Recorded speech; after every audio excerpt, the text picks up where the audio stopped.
大家好，我是阿角。今天的主题是什么是天才？如何让你从凡人领域接近天才，甚至超越天才？为什么要能分辨天才呢？就跟你要懂得分辨聪明人一样，你知道什么样的人才是真正聪明，你就能学习聪明人的特质，然后自己也成为聪明人。至于天才，这大多是先天的天赋，但是你可以善用天才的天赋来帮助你，甚至你可以触类旁通。所以认识天才，了解天才形成的原因，才能让你从凡人领域接近天才的世界。这是以天才为主题的出篇，其中会谈及维度的概念以及四维空间，可能会有一些抽象，但这些都是人类大量科学家几十年来有大量科学根据的推导结果。但天才这领域若要深入探讨是非常的复杂的，所以在这出篇中讲一些天才所呈现的一些特点及现象，然后再做一个简单的小比喻，让各位听众对天才有个初步的概念。天才，造物者的宠儿，天之骄子，人类巅峰的存在，天纵之才。天才有天赋的才能，卓绝的创造力、想象力、灵感。而天赋这东西与特质不同，天赋是天生的才能，自然的禀赋，既然经由学习训练得到。世界上并没有天生就生而知之的人，天生就懂知识技术，但是却有些人一出生就有某方面或者多方面的胜过大多数人的学习能力以及创新发展能力。不过天才的天赋要完全发挥，还必须具备努力动机、意志力、毅力等等才行，甚至加上比常人有效率的睡眠生理机制，足够的健康，比常人更能适应环境的变化的身心机能。天才在心理学上被称为超常智力的人，而天才和天分不同。天分指的是仅仅对某些事情具有潜能，在这方面他可能很快就上手，并且有高度精进的能力。而天才则不同，天才是具有大格局，他有更强大的独创性、创造性，能在完全生疏的环境中从事思想和工作，能够独立的为世界做出前所未有的贡献。很多人认为天才人物已经属于另外一种生物，在智力和情绪的活动过程中，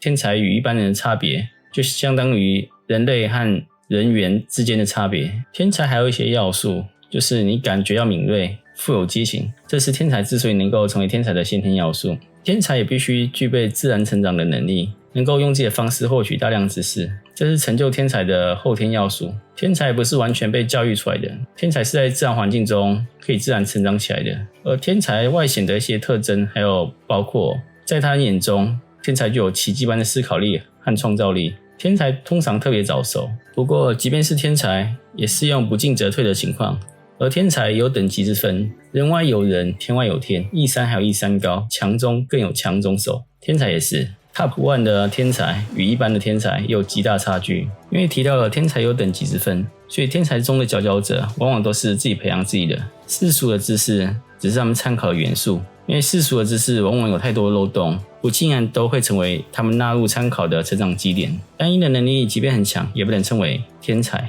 比如你有非凡的记忆力，但如果没有高度的理解力、整合力，并将这些能力结合在一起，是很难完成某项创举的。因此再提一遍，只有高强度的记忆能力不太能被称作天才，其他种类的能力若单一发展也是如此。天才的创造性思维能够长久不衰，有很强的续航力，这是天才智力高超的必然表现。天才的思绪有良好的惯性，能长时间徘徊于灵感源头的附近，而思绪在灵感源头的附近时，人的智力往往就是处于最高的状态，所以才说天才思维具有很强大的爆发力、续航力。刚刚所提的那些特点都是过往历史以及现代人类所普遍认为的天才所具备的特点。而阿角我则认为，除了那些以外，还有另外一个可能性。天才我们单纯指智力为核心这一块，但是也指先天维度更高的人。这种人更能运用高维度的能力，比如四维空间、五维空间的视角，因为高维度的生命体看低维度时是一览无遗、更通透的。我们所处的世界本身就是一个掺杂许多维度的世界，只是我们人类只能感知到3个维度，而蚂蚁只能感知到2个维度。但有些天才之所以是天才，另外一个原因很可能就是对感知4维空间、5维空间的能力更强大。真实的我们可能是藏于4维空间，也就是我们的意识，而我们人类的身体则是在3维空间，身体的指令是4维空间的我们传达过来的，所以会有一些延迟感，有点像4维空间是玩家，而处于3维空间的我们人类身体则是玩家所控制的角色。而天才之所以不同于其他一般人，就是他的3维空间与4维空间的连接更加强烈及快速。天才的梦境常常也跟别人不同，更加具体，有更强大的整合力。处于越高维度空间的生物，层次会远高于其他低维度的生物。而我们人类的潜意识梦境可能都是在4维空间，在4维空间中可以自由穿梭不同的平行世界，所以会有既视感，感觉看到了未来。而这些未来很可能也是真的，只是意识穿梭到其他平行世界所发生，然后在平行世界所发生的无数个可能性中的其中一个可能性，然后这个可能性在我们的现实世界中刚好也发生了类似的事件，所以我们会产生梦境中看到的未来，然后在未来的某天仿佛这件事情曾经真实发生过一般，而这个仿佛很可能并不只是仿佛，而是真的。此外，4维空间并没有时间，时间只是幻觉，所以常常会出现梦境10年，但在现实中我们人类却只过了几分钟的感觉。如果说我们人类的潜意识及梦境都是处于4维空间中，而4维空间的生物它的能力是远远大于3维空间的生物，那么以此类推，具备清醒梦甚至控制梦境的人，他能运用4维空间的能力也会更强。那他经由梦境所得到的能力再反馈到3维空间的物质身体，也会形成实质的能力。所以这恐怕也是天才之所以与众不同。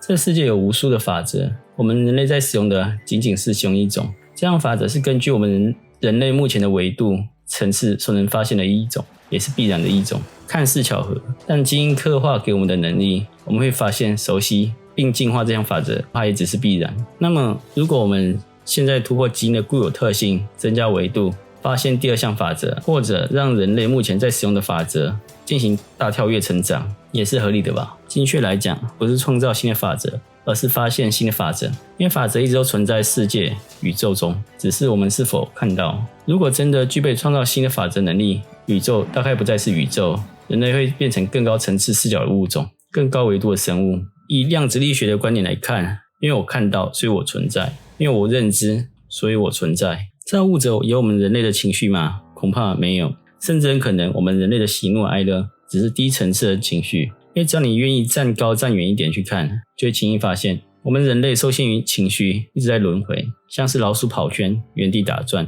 所以也许有什么更高层次是我们应该追求的，也就是治本而不是治标。那么这会是什么？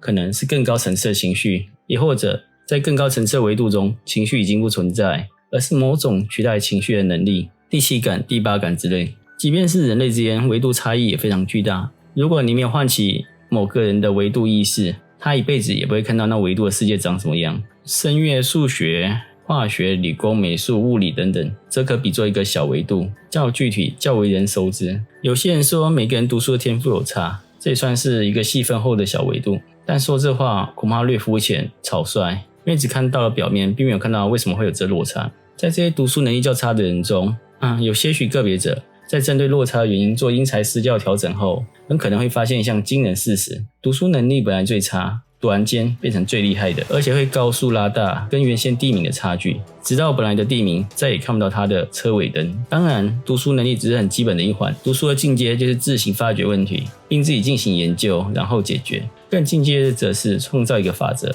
一个与众不同的框架，然后可以良性运行或极为强大的运行，乃至于让人类可以接近更高的维度。毕竟不论客观巨观来看，我们人类目前在用的所有体系既然科学，不论是基本到高阶数学公式或物理化学等等，都只是宇宙能运行的还符合人类需求的其中一种法则而已。在这些法则之外，恐怕还有数以万计、数以亿计、数以兆计的法则等待着我们人类去发现。有些人天赋强大，但不容易被一般教育能力者撬动，于是有趣的现象，有些学生天赋普通，教导者也普通，却反而容易沟通，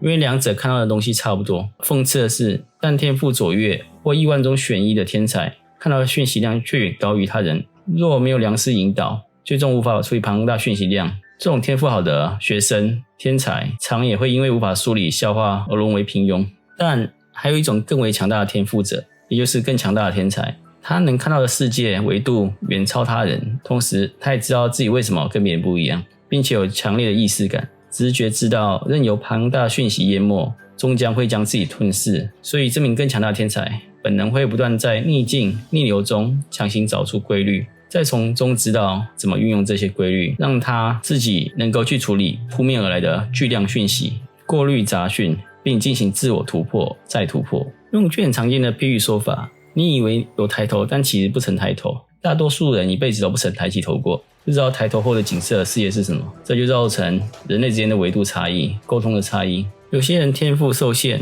有些人具备被唤起的潜质，但需要被引导。有些人则是天赋够，慢慢积累，便会在某一天生成意识感，然后量变化为质变。天才有等级之分，领域之分，最强的天才则是尽全知全能的天才。之所以用尽这个字，是因为全知全能已经是人类认知中神的境界，唯一之神。所以这边的全知全能指的是人类范畴认知中的全知全能，比如文武双全，又或者对高维度具有更强的感知及应用的能力。因为身处四维空间之中，没有时间，过去现在未来都是可以任意穿梭的，所以意识有可能是永生。既然是永生，也就意味着存在着一位震古烁今甚至空前绝后的不世出的奇才。而这位天才即便身处历史长河的天才群之中，他也依然是金字塔的最上方，独一无二最顶尖的存在。而可能有这样所谓的接近这等级的天才所应具备的最基本的能力之一，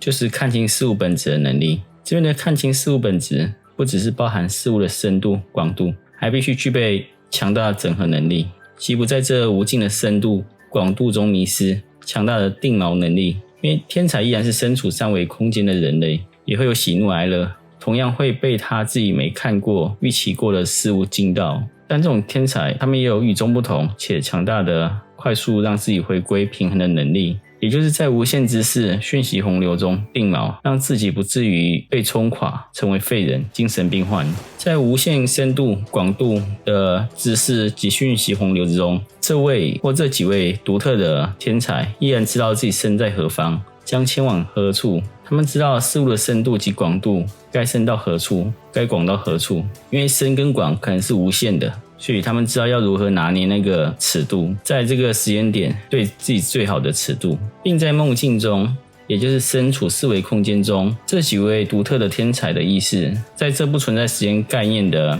四维空间中进行类似量子力学的高效率般，或者远超越量子力学的概念进行超速计算。因为在四维空间中也许有机会拥有无限的计算能力，因为梦境中即便我们度过了1000年的时间，或者度过了1000年的质量，但现实中仅是一瞬间或一个夜晚中的短暂片刻。也就是说，在醒着时天才在三维空间收集讯息资料，在睡着后以四维空间的能力进行超速运算，只要连结灵感发现等等。下一个小结论，聪明的境界就是天才。天才是可被分辨的，且有初期就爆发的天才跟晚期才爆发的天才。晚期才爆发的天才也就是大器晚成型，依身体的各种关键特质被唤醒的时间而定。举些比较生动的例子，比如说类似奇幻故事、冰与火之歌、哈利波特，或者你在玩游戏时，你必须先拥有各种不同的基本魔法，然后你才能自然而然的在某天解锁某个终极魔法。